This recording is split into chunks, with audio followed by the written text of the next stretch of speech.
teman-teman, perkenalkan nama saya Muhammad Fatih, siswa kelas 4 SD Negeri 1 Ketung Cino, Kecamatan Jepara, Kabupaten Jepara, Provinsi Jawa Tengah. Pada kesempatan kali ini, saya akan mengulas buku yang berjudul Dewi Kuncung Biru dari penulis Widowati Sumardi dan ilustrator Cendra.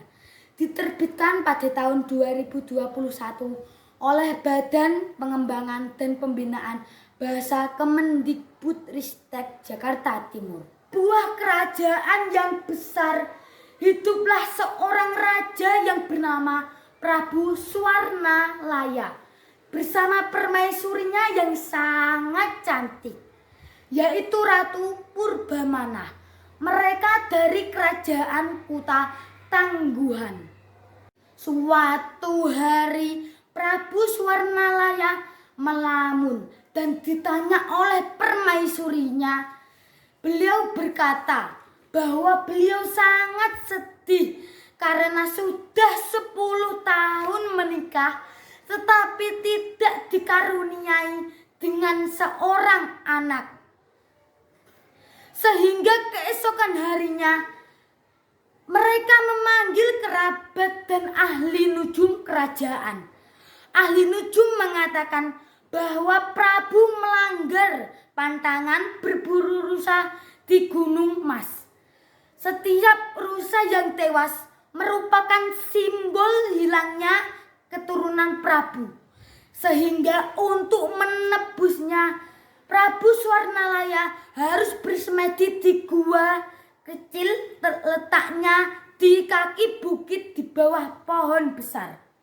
Setelah perjalanan jauh, Prabu Swarnalaya istirahat di bawah pohon besar dan bertemu dengan ular kobra besar yang mengganggu perjalanannya.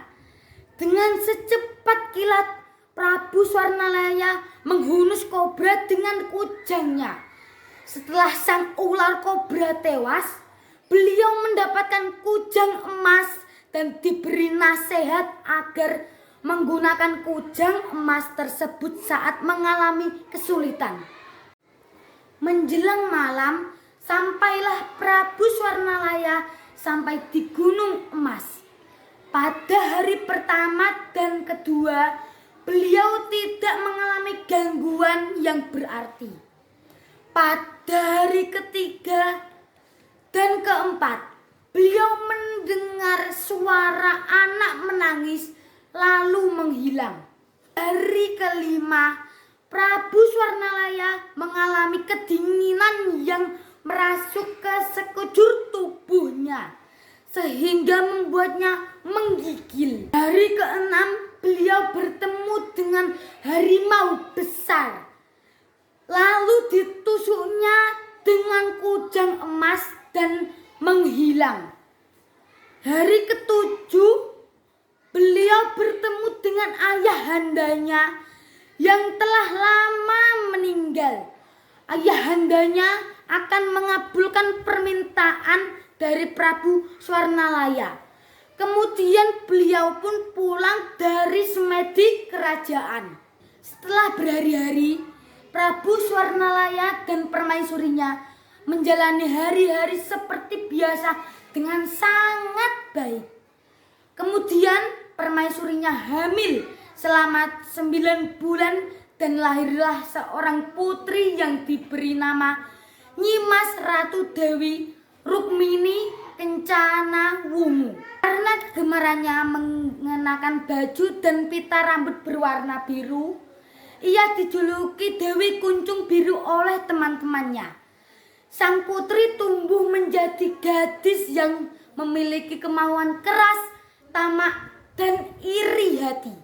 Pada saat ikut berburu ayahnya, dia diculik oleh seekor kera karena tidak mau mendengarkan nasihat ayahnya dan para pengawal. Kera tersebut melepaskan Dewi Kuncung Biru yang ditukar dengan buah pisang. Pada usia ke-17 tahun, Dewi Kuncung Biru ingin pesta yang sangat mewah dan ingin menghiasi rambutnya dengan perhiasan. Walaupun ibunya sudah menasehatinya agar selalu bersyukur dengan apa yang dipunya. Dewi Kuncung Biru tidak mendengarkannya. Saat orang tuanya menghadiahi perhiasan, sang putri justru melemparnya sambil berteriak, "Aku tidak suka perhiasan ini." Setelah itu terjadi bencana alam yang sangat dahsyat. Kisah ini ditutup dengan pesan bahwa sifat tamak dan tidak bersyukur pada akhirnya dapat merugikan diri sendiri dan orang lain. Menurut saya, buku ini sangat menarik karena berisi pesan moral yang mengajarkan agar kita selalu bersyukur. Tidak boleh tamak dan iri hati, karena dengan sifat-sifat tercela tersebut dapat membuat hidup kita semakin sengsara. Buku ini disajikan dengan format komik digital yang sangat bagus dengan ilustrasi yang menarik.